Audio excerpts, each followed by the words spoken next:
Zelensky qui est parfaitement en phase avec les États-Unis, ou les États-Unis sont parfaitement en phase avec Zelensky.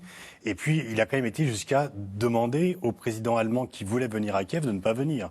C'est quand même un camouflet extrêmement important pour l'Allemagne.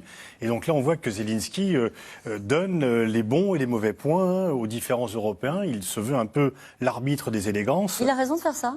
Je pense que c'est une erreur majeure parce que c'est humiliant pour les Allemands et on ne peut pas demander à un groupe de pays à la fois de venir en aide et de faire un tel camouflet.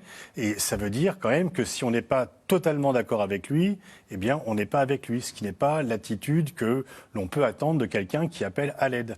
C'est une attitude qui est extrêmement arrogante finalement. Alors bien sûr, il a le statut de martyr qui lui donne beaucoup de marge de manœuvre et surtout, comme il pense, il est quand même entouré de conseillers américains. Ses docteurs sont américains et donc il a un discours américain.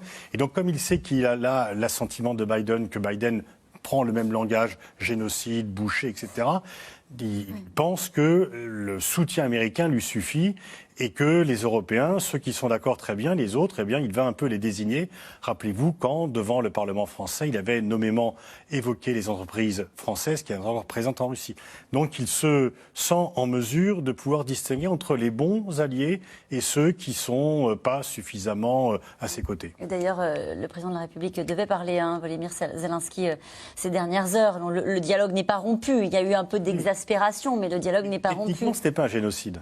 C'est-à-dire qu'on peut employer des mots et on peut se payer des mots, mais ce n'est pas un génocide d'un point de vue juridique, puisque on peut faire beaucoup de reproches à Poutine. Le reproche de crimes de guerre, voire de crimes contre l'humanité, est déjà évoqué et je pense sera assez facilement documenté.